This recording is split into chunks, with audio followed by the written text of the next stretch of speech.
मेरे को आप बताओ कि जब आप अपना इंटरव्यू वगैरह देने गए यूएस टूरिस्ट वीज़ा के लिए तो आपसे क्या क्या प्रश्न पूछे गए? अगर ड्रेक की कभी गाड़ी खराब हो जाए और उसको बस लेनी पड़ जाए तो यहाँ आ सके। Guys, this is Gursahib and welcome back to my channel. I hope you all are doing very well.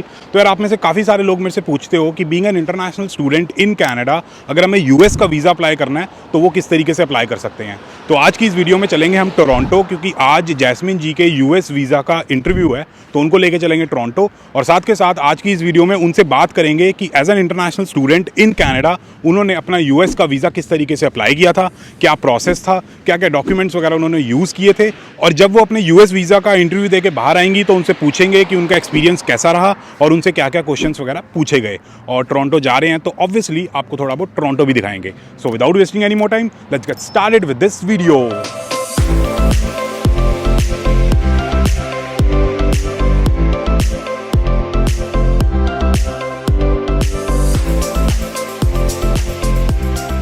तो यार, अब हम आ गए हैं पॉल्सन पियर। जैसे कि आप देख सकते हो, बहुत ही बढ़िया जगह है, बहुत ही सुंदर जगह है। मैं जब भी टोरंटो आता हूँ यहाँ पे ज़रूर आता हूँ। तो जैसे कि आप सब देख सकते हो, उस साइड जो है वो है टोरंटो डाउनटाउन। पूरी आपको टोरंटो की स्काईलाइन दिख रही होगी। बीच में यहाँ पे एक लेक है। अब लेक का एग्जैक्ट नाम तो मेरे को पता नहीं, शायद लेक ह्यूरॉन है या फिर लेक ओंटारियो है, वो नीचे आ रहा होगा। जब मैं वीडियो एडिट करूँगा तो डाल दूँगा। और उस साइड टोरंटो आइलैंड है,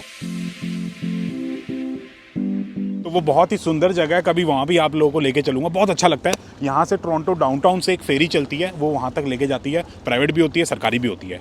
लेकिन अभी हम यहाँ पे पॉल्सन पियर आए हैं। यहाँ पे इन मैडम से बात करते हैं, इनसे पूछते हैं कि इन्होंने जब अपना यूएस का टूरिस्ट वीज़ा अप्लाई किया था तो क्या क्या डॉक्यूमेंट्स लगे थे, कौन कौन से फॉर्म भरे थे, कितना खर्चा आया था और क्या क्या चीज़ें ध्यान में रखनी होती है जब हम अपना यूएस का टूरिस्ट वीज़ा अप्लाई करते हैं एज एन इंटरनेशनल स्टूडेंट।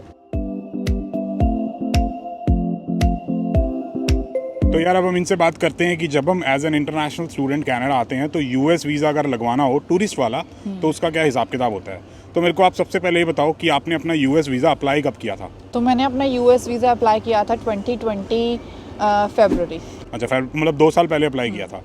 तो वीज़ा अप्लाई करने के लिए आपने सबसे पहले क्या किया था? कुछ नहीं, मैंने ऑनलाइन पोर्टल पे गई थी। उनकी एक वेबसाइट होती है जो कि ये मेंशन कर देंगे नीचे, तो उस पर जाकर आपको कुछ नहीं करना, बस B1 B2 tourist visa apply करना है। बहुत तरीके के वीज़ा होते हैं, बट B1 B2 ही आपने अप्लाई करना है। एंड आपको वो ऑनलाइन फॉर्म फिल करना है बहुत ध्यान से, एंड में फीस सबमिट करनी है। That's all. तो फॉर्म कितना बड़ा होता है और उसमें क्या क्या पूछते हैं फॉर्म के अंदर? फॉर्म में आपकी बेसिक डिटेल्स होती हैं, बैकग्राउंड एंड ऑल, आपकी एम्प्लॉयमेंट हिस्ट्री या आप क्या काम कर रहे हैं, इस तरीके की डिटेलिंग होती है। और आपका जो भी है एड्रेस प्रूफ एंड ऑल, ये सब मांगते हैं। आपकी स्टडी परमिट जो भी आपका, वो मांगा जाता है। और दैट्स इट। और कोई फालतू चीज़ नहीं, मतलब पर्सनल डिटेल्स ही होती है। फोटो भी अपलोड करनी होती है। ठीक है। और साथ के साथ मेरा एक फ्रेंड था, जब उसने अपना वीज़ा अप्लाई किया था यूएस का टूरिस्ट वीज़ा, वो भी स्टूडेंट था, तो उसने मेरे को बताया था कि यार कोई रिलेटिव या कोई फ्रेंड का एड्रेस देना होता है। तो ऐसा कुछ आपने भी दिया था? हाँ, मैंने भी दिया था मेरी फ्रेंड का। मेरे पास तो एक यू कैन से मेरी फ्रेंड थी, तो उसी की एक फ्रेंड रहती थी यूएस में, तो उसने अपना एड्रेस दिया था, तो मैंने वही यूज़ किया था। अच्छा, ठीक है। तो फीस कितनी लगी थी आपकी? मेरी फ़ीस लगी थी $231 प्लस टैक्सेस, तो अराउंड अप्रॉक्सीमेटली वो $300 हो गया था। तो $300 का हिसाब किताब हो जाता है। एग्जैक्टली। ठीक है, चलो ठीक है। आपने फॉर्म भर दिया, फ़ोटो वगैरह अपलोड कर दी, फीस वगैरह भी पे कर दी, तो ये काम हो गया। उसके बाद क्या होता है? उसके बाद कुछ नहीं, आपको ईमेल आता है, कंफर्मेशन ईमेल आता है। फिर उसको वो आपको इंटरव्यू डेट देते हैं। जो मेरी डेट थी 27 मार्च थी, जो अनफॉर्चुनेटली कोविड की वजह से वो पोस्टपोन होकर 2 साल के बाद आज 1 अप्रैल को आई है। अच्छा। तो मैं उसको भी डिले नहीं करना चाहती थी, पोस्टपोन नहीं करना चाहती थी, बिकॉज यू नेवर नो कि आज के बाद 4 साल के बाद आएगी कि कब, यू नेवर नो, राइट। तो जब आपने अपना यूएस वीज़ा अप्लाई किया था तब तो आप स्टूडेंट थे, ठीक है। तो अब जब आपको इंटरव्यू के लिए आया है 2 साल बाद, लेकिन अब आपका स्टेटस चेंज हो चुका है, ठीक है। तो स्टेटस चेंज होने की वजह से ईमेल में ऐसा कुछ आया कि भाई आपको एक्स्ट्रा डॉक्यूमेंट सबमिट करना है या कुछ? एज़ पर द इंस्ट्रक्शंस अगर हम जाएँ, वहाँ पर मेंशन था कि अगर आप स्टूडेंट वीज़ा पर है तो आपको स्टूडेंट परमिट लेकर आना है, वर्क परमिट में है तो वर्क परमिट आपको लेके जाना है, अगर आप परमानेंट रेजिडेंस है तो आपको परमानेंट रेजिडेंस कार्ड लेकर जाना है। सो ये वहाँ की इंस्ट्रक्शंस थी। उसके साथ उन्होंने कुछ अपनी पिक्चर्स, फोटोग्राफ वगैरह मांगी थी हम मुझसे। और वहाँ पर DC 106 नाम का एक फॉर्म होता है, वो उन्होंने मुझे मुझे बोला है लेकर आना है, जो कि आपकी जिस पोर्टल पे आप अपना फॉर्म फिल करेंगे उसी पोर्टल पे मिलेगा, जो आपका कंफर्मेशन, एक तरीके से आईडी कह सकते हैं, कंफर्मेशन पेज होता है, वो आपको लेकर जाना है। सो ये 3 चीज़ें सिर्फ आपको लेकर जानी तो आप है। लेके आए हो ये सब? हाँ, ये है मेरे और कोई पास। डॉक्यूमेंट लेके आए हो? नहीं, और कुछ नहीं। और एक मैं एम्प्लॉयमेंट लेटर भी लेकर आई हूँ, जस्ट इन केस अगर उन्होंने मांगा कि आप कहाँ जॉब करते हैं, हमें प्रूफ चाहिए, सो आई हैव दैट टू। ठीक है, तो ये सारा सौदा आप लेके आए हो? यस। तो अगर मैं आपको यहाँ पे प्रपोज करूँगा तो चलेगा? क्योंकि मुझे पता है आप करने नहीं वाले, सो चलेगा तो कुछ भी। चलेगा कुछ भी? क्या नहीं करने वाला? यहाँ पे प्रपोज नहीं करने वाला या प्रपोज ही नहीं करने वाला? प्रपोज ही नहीं करने वाला। तो यार प्रपोज वगैरह तो करना ही पड़ेगा ना, प्रपोज किए बिना तो अपना काम चलेगा नहीं, क्योंकि जिंदगी भर वरना सुनना ही पड़ेगा। वही सुनने के लिए ही हो रहा है बस, ये रियलिटी में नहीं हो भाई रहा। मैं भी करना चाहता हूँ, ऐसा थोड़ी है कि सिर्फ सुनने के लिए। डेफिनेटली प्रपोज करेंगे, मेरा भी मन है, और आप लोगों के साथ भी शेयर करेंगे जब भी मैं इन मैडम को प्रपोज करूंगा शादी के लिए। बता ही रहे ठीक हैं, है? मुझे कोई सरप्राइज नहीं हुआ। मतलब सरप्राइज दूंगा, कब करूंगा, कैसे करूंगा, ये थोड़ी बताया मैंने। ठीक है, तो वो करेंगे। बाकी इनका भी इंटरव्यू होना है, तो इंटरव्यू इनका दिलाने चलते हैं। ये अपना यूएस वीज़ा का इंटरव्यू देंगी, और आप लोगों के साथ शेयर करेंगे कि क्या क्या क्वेश्चंस वगैरह पूछे जाते हैं, ताकि जब आप आओ एज ए स्टूडेंट या फिर जिस भी स्टेटस पे आते हो, तो अगर आपको यूएस का टूरिस्ट वीज़ा लगवाना है तो आप लोगों को सारी चीज़ें पता लग जाए। बाकी पीछे व्यू बहुत सुंदर है, आप देख सकते हो। तो अब चलते हैं इंटरव्यू दें। टाइम हो रहा है, राइट? चलो लेट्स गो। बाकी यार इंटरव्यू पे जाने से पहले मैं आप लोगों को ये चीज़ बताना चाहता हूँ कि यार यूएस वीज़ा वगैरह लगता रहेगा, सब कुछ हो जाएगा। ठीक है, जब आप यहाँ पे as an international student Canada आओगे ना, तो इन चीज़ों पे थोड़ा सा कम ध्यान देना। ज़रूरी नहीं है कि यूएस वीज़ा लगवाना है या फिर यूएस घूमने जाना ही जाना है। अपने, जैसे कि मैं हमेशा बोलता हूँ, अपने स्किल्स पे ध्यान देना। यहाँ पे आप ये सोच के आना कि आपने बढ़िया करियर बनाना है और अपना बढ़िया जॉब लेनी है या बिज़नेस वगैरह करना है, जो भी करना है उस पर ध्यान ज़्यादा देना। यूएस वीज़ा लगता रहेगा, नहीं भी लगेगा ना, जब आप सिटीज़न बन जाओगे तो आप पासपोर्ट दिखा के यूएस एंटर कर सकते हो, तो कोई टेंशन की बात नहीं है। मेन फोकस हमेशा की तरह करियर होना चाहिए। यार फाइनली हम पहुंच गए यूएस एम्बेसी। मेरे सामने बिल्कुल यूएस एम्बेसी का ऑफिस है, बिल्कुल नॉर्मल सी बिल्डिंग लग रही है, बाहर से तो देखने में लग भी नहीं रहा कि क्या हिसाब किताब है।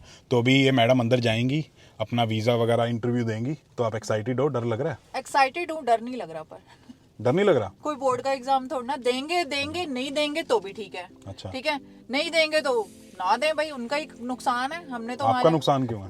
मेरा नुकसान। अच्छा, हमने जाके वहाँ खर्चा करना है? ओके, सो ठीक है। नहीं देंगे तो भी कोई बात नहीं, ठीक इट्स है। ओके। चलो अंदर देखते हैं, ये जाती हैं, फिर जब ये आएंगी तो हम पता करेंगे कि क्या हिसाब किताब है। यस भाई, कह रहे हैं कोई इलेक्ट्रॉनिक्स अंदर नहीं जाना चाहिए। Okay, best of luck. Jasmine तो अंदर चली गई है और उसका अंदर इंटरव्यू होगा, और मेरे को पता है कि 10-15 मिनट लगते हैं पूरे इंटरव्यू में, कुछ खास क्वेश्चंस वगैरह पूछते नहीं हैं।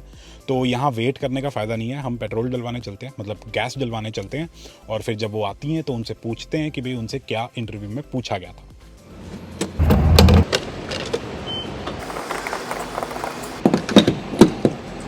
पेट्रोल का प्राइस यार बहुत ज़्यादा हो चुका है। ये जो रेगुलर गैस है इसका प्राइस है $1.73 फॉर 1 लीटर। तो गैस काफ़ी महंगा है कनाडा में भी। प्राइस हो गया $64.45, और इतने डॉलर्स में हमारा डला है 37 लीटर्स ऑफ पेट्रोल। और ये भाई साहब कह रहे हैं प्लीज़ पे इनसाइड। तो वो आ गई यार जैस्मिन जी। अब इनसे पूछते हैं, पता करते हैं कि इनका वीज़ा अप्रूव हुआ नहीं हुआ, क्या गुल खिला के आई हैं। क्या हुआ? हैं? क्या हो गया? मिल गया वीज़ा? यूएस जाओगे अब आप? यूएस जाऊंगी, उन्होंने मेरा पासपोर्ट जो है वो रख लिया। अंदर आके बात करो, बाहर आवाज़ पता नहीं आएगी कि नहीं। तो भाई खबर तो यही है कि यूएस वीज़ा मिल गया है। थोड़ा सा एक्टिंग नहीं करनी आई मुझे। अप्रूव हो गया? हाँ, अप्रूव। अच्छा, आपने एक्टिंग करनी थी कि मेरे को नहीं मिला? पागल, अप्रैल फूल है। अप्रैल, ओ 1 अप्रैल। तो ये सच में अप्रैल फूल था। वीजा मुझे मिल चुका है, मेरा पासपोर्ट उन्होंने रख लिया है, और उन्होंने कहा है 1 वीक के बाद जो है आपको ईमेल आएगा। अच्छा। सो उस ईमेल का वेट करते हैं, और बाकी बात जो है हम कहीं बैठ के ही करेंगे, यहाँ नहीं करेंगे। पार्टी दो, वीजा लगा तो है। पार्टी लेने तो बात करेंगे, तो पार्टी भी तो होगी ना साथ में। अमेरिका वाले। चलो ठीक है, कई बढ़िया जगह जाते हैं, वहां पे बात करते हैं। ठीक है।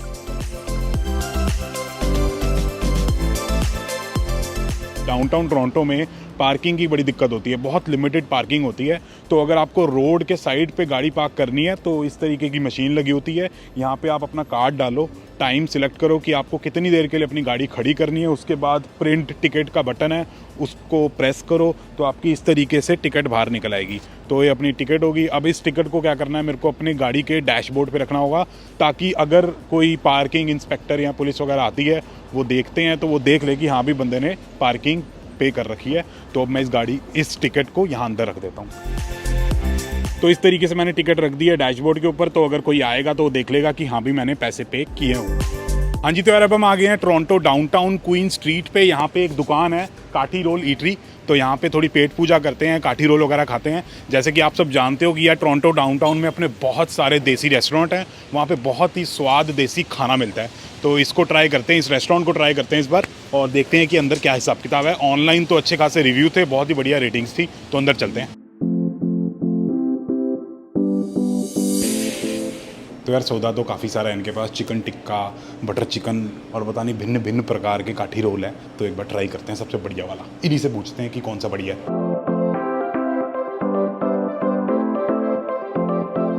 तो यार खाना अपना आ गया। हमने दो चीज़ें ऑर्डर की थी। एक हमने ऑर्डर किया था चिकन टिक्का काठी रोल और दूसरे हमने ऑर्डर किए थे चिकन मोमोज। तो एक बार ट्राई करते हैं, पता करते हैं कि क्या हिसाब किताब है, कितना स्वाद है, और आप लोगों को एक बार क्लोजअप करके भी दिखा देता हूँ। और इन्होंने तो खाना स्टार्ट भी कर दिया है, सब्र नहीं है।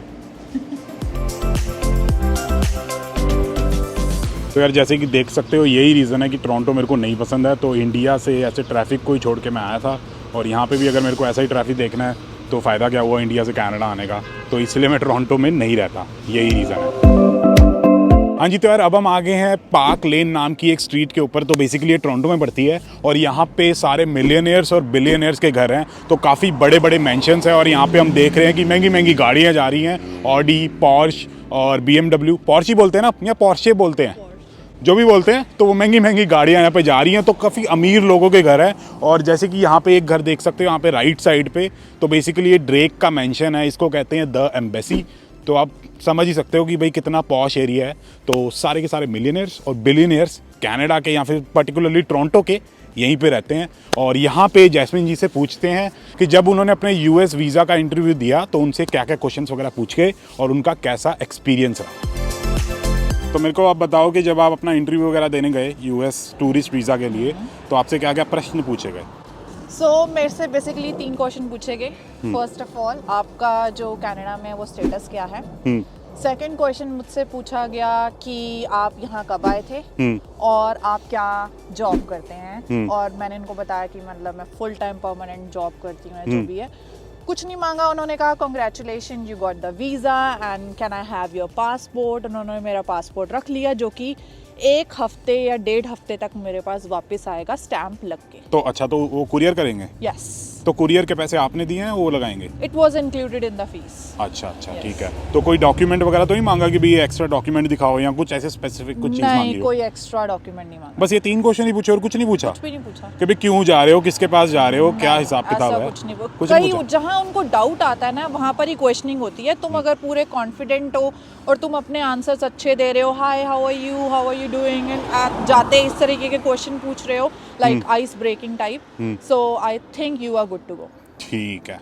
तो बेसिकली यार कोई खास क्वेश्चंस वगैरह नहीं पूछे जाते, कोई हाई फाई क्वेश्चंस वगैरह नहीं पूछते। yes. तो इनका वीज़ा अप्रूव हो गया। तो अगर आपको US वीज़ा लगाना हो तो आई होप ये वीडियो थोड़ी सी आपको हेल्प करेगी। और अगर आप लोगों को ये हमारी छोटी सी अटेम्प्ट पसंद आई होगी तो please like, share and subscribe, and as always stay healthy and keep hustling. बाकी पीछे ड्रेक का घर देख लो, और यहाँ बस भी जाती है कि ड्रेक कभी बस में चला जाए तो हाँ, अगर ड्रेक की कभी गाड़ी खराब हो जाए और उसको बस लेनी पड़ जाए तो यहाँ आ सके एटलीस्ट। भाई वो ऊबर नहीं करेगा?